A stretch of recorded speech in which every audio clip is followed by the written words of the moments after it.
नमस्कार बंधुरा दत्त गौर चैनेले आपनादेर सकलके धन्यवाद जानाई।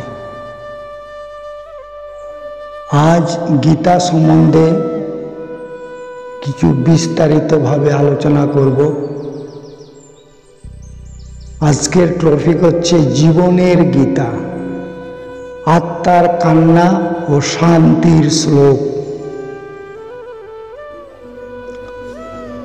जीवन जेन एक दीर्घ कुरुक्षेत्र, प्रतिदिन एक एकटा युद्ध, निजेर संगे, परिवारेर संगे, समाजेर संगे एवं सबचेये बड़ निजेर मनेर संगे। कखनो मने हय सब छेड़े दी, कखनो मने हय जाक আর পারছি না, কিন্তু সেই সময়ে জীবন চুপচাপ আমাদের সামনে একটি প্রশ্ন রাখে, তুমি সত্যিই জানো তুমি কে? তুমি কি তোমার শরীর, তোমার নাম, তোমার কাজ? না, তুমি তার চেয়ে অনেক বেশি কিছু। আমি কে? गीता बोले आत्मार जन्म नहीं, मृत्यु नहीं, आत्मा शुधु रूप बदलाय, देह बदलाय, अभिज्ञता बदलाय। तुमी आमी एई देह नई, आमरा एक एकटी चेतन सत्ता, एकटी आलोक आत्मा जा हजारो जन्मे हजारो युद्धे अभिज्ञता संचय करे चलेछे। जखन तुमी काँदो आत्मा काँदे ना, तुमी काँदो कारण तुमी भूले गेছো तुमी के। केन आसे दुख? एकदिन तुमी भाबले आमी तो सৎ, आमी तो काउके कष्ट दिइনি, ताओ केन एत कष्ट आमार जीवने? जीवनेर गीता की जवाब देय जानेन? जन्मान्तर्गत कर्मई जीवनेर बर्तमान सुख और दुख सृष्टि करे। তুমি আজ যে ফল পাচ্ছ তা তোমারই কোনো পুরনো বীজের ফসল। তুমি কৃষক, জীবন একটা ক্ষেত, কর্ম হলো বীজ। যেমনভাবে রোপণ করবে তেমনি ফল পাবে। দ্বন্দ্বের সময় তুমি অর্জুন।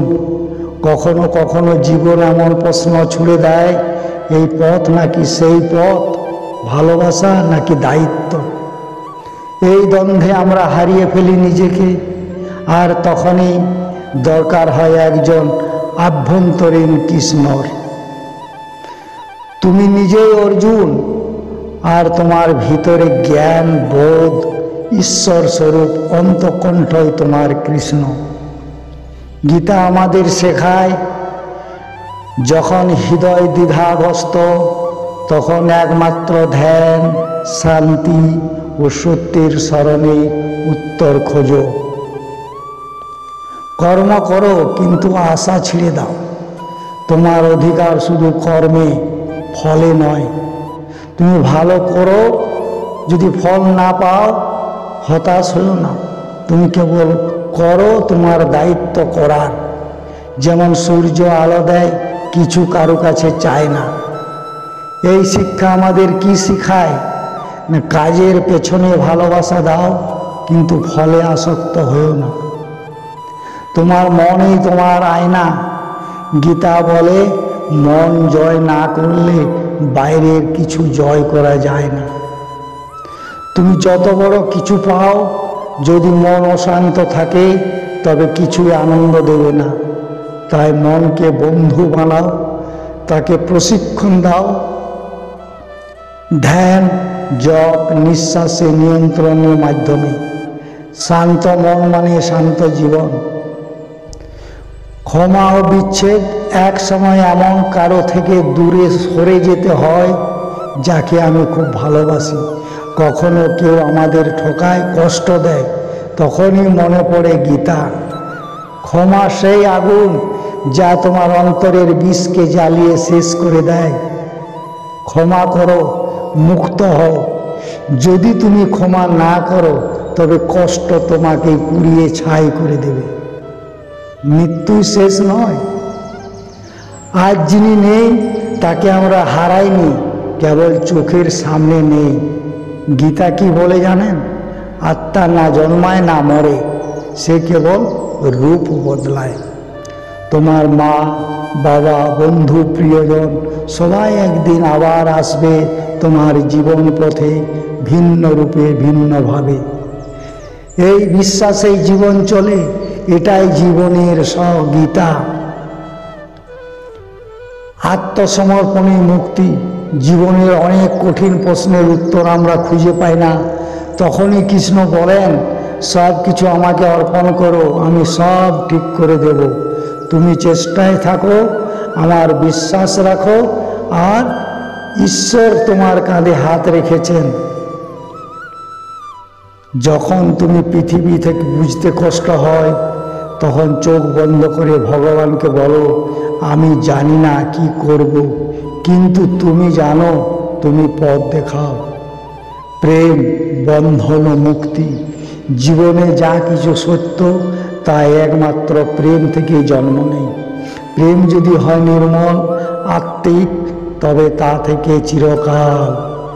প্রেম যদি হয় নির্মল, আত্মিক, তবে তা থাকে চিরকাল। গীতা বলে, প্রেম সেই শক্তি যা ঈশ্বরকেও বাধ্য করে দেয়। কিন্তু প্রেম যদি অহংকার মিশ্রিত, তবে তা এক সময় জ্বলে ওঠে, শেষ করে দেয় সবাইকে। তাই প্রেম করো, কিন্তু বন্ধনে নয়, মুক্তিতে। জীবনের গীতা তোমার ভিতরে আছে, তোমার ভিতরে কৃষ্ণ আছেন। তুমি যখন একা হয়ে পড়ো, ভয় পেও না, তুমি একা নও। তোমার ভিতরের সেই ছোট্ট নিঃশব্দ কণ্ঠ যে তোমাকে বলে, ভালো করো, সত্য বলো, ভয় পেও না, সেই তো কৃষ্ণ। প্রতিদিন সকাল হলে গীতা পড়া না হোক, তবে অন্তত 5 মিনিট চুপ করে বসো, চোখ বন্ধ করো, আর মনে মনে বলো, আমি কে, আমি কি করছি। ঈশ্বর, তুমি পাশে থেকো। তুমি দেখে আশ্চর্য হবে, জীবন ঠিক হয়ে যাচ্ছে। এটাই ছিল জীবনের গীতা। আপনাদের দত্তগৌর চ্যানেলের পক্ষ থেকে ভালো থাকুন, ঈশ্বরের পথে থাকুন। পরের ভিডিওতে আবার দেখা হবে। জয় শ্রীকৃষ্ণ। রাধে রাধে।